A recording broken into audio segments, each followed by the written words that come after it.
Hi everyone, my name is Kerigma Guerrero. I'm a student of bachelor's degree in foreign languages with emphasis in English, and right now I'm also a student of the course English Conversation. So today guys, I will share with you some aspects about the course and also some aspects about my English learning process, some strategies, the English certification and stuffs like that. So go ahead. Okay, but first we need to know what is the purpose of the course English Conversation.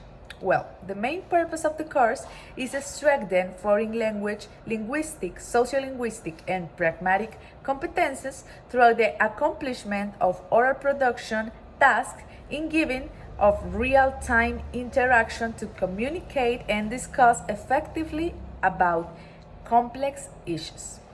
How many learning outcomes can we find in the syllabus of the course?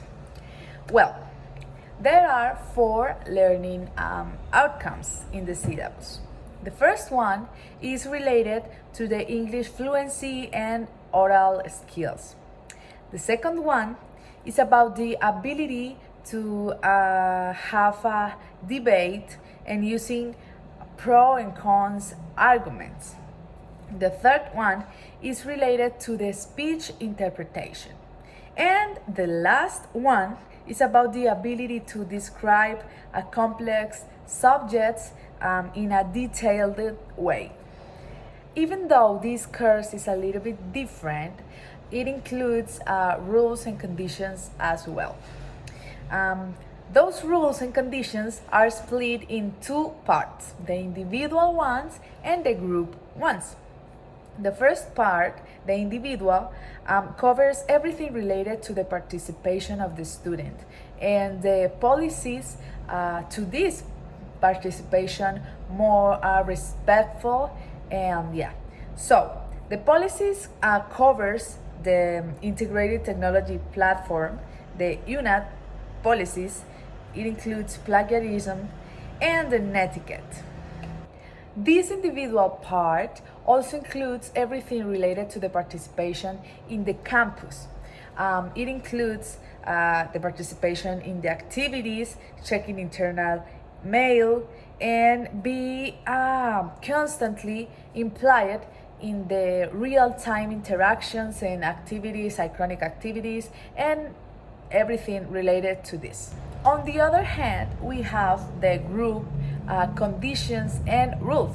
And this part is related to everything about participation in the campus, but in the group way, in a group way. It includes the meetings, the scheduled meetings, and keep in touch in the with the group members and with the tutor in a respectful way. Okay, now we will talk about my English learning process. I don't have an English certification as well, but according to previous courses and some tests, I have a B2 or C1 level. I couldn't say that I have a specific English level because in some skills I could be B2 and in other skills could be a C1. Okay, but how did I get the level I have now? Well, I've been learning English as a foreign language since I was a child. Not in an academic or disciplined way, but when I was a child, I used to watching a lot of movies in English and listen a lot of music in English, and that helps me a lot to improve my vocabulary and to familiarize with the language. Later, when I grew up a little bit more, maybe when I was a teenager, I started to study English in an academic way. I used to be B1 level or A2, something like that, and study English in an academic way, like reading books and making exercises with teachers, and yeah, helped me a lot to improve my grammar part, and yeah, my vocabulary, and yeah, everything. But later I could practice a lot with foreign people, and that helped me a lot with the speaking and to think in English, not just translate each word. So yeah, now I'm studying English in the college. But why I'm studying English as a foreign language? Um, I really like languages, the whole world of the languages, the structures, the meanings, the phonetics, everything about it. So that kind of things excite me. So yeah, that's the reason why. The next question to answer is, how is studying a language as an adult different from studying it as a child? Well, the most significant thing is the fact that when you are a child, you are learning with any awareness possible. Like maybe you are learning through the games and music and watching movies, and you get familiarized with the language in a easier way. When you are an adult, you have to be more disciplined, you have to be more intentional, you have to be more, yeah, it's a little bit difficult because you also have a complete life, a personal life, a social life in other language.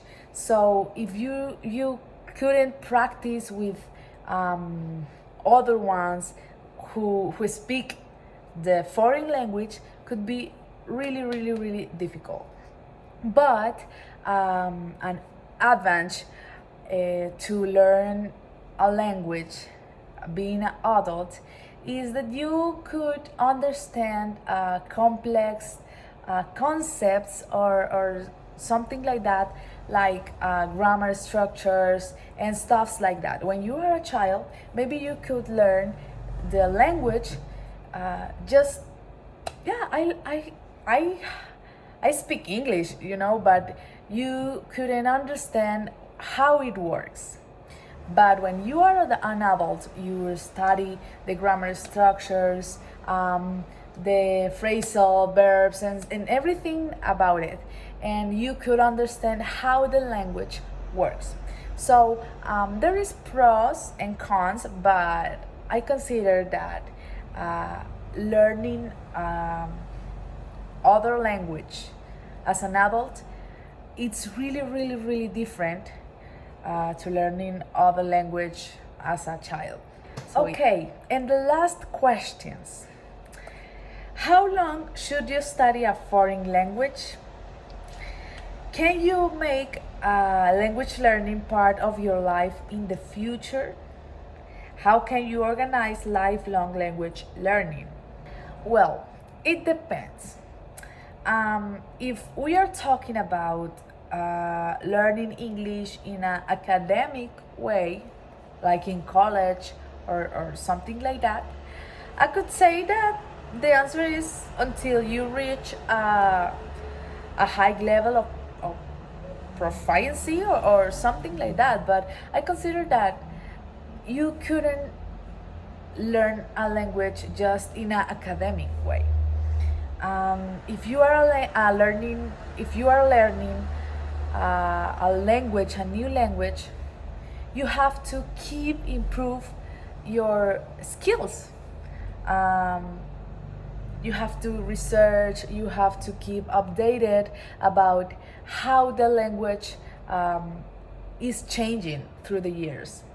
As a teacher, we have I mean, we have to keep updated, not just in a discipline or maybe methodologies and approaches that you as a teacher have to apply it into the classroom, but you have to keep updated, as I said before, in how language is changing through the years. So the general answer that I could give you guys is you have to keep studying. Every single year, every single day, every single month, you have to keep improving your skills, your language skills, and I could say that your learning process never ends. So yeah, you have to keep improving your proficiency and yeah. And that was all for today, guys. Thanks for watching and see you next time.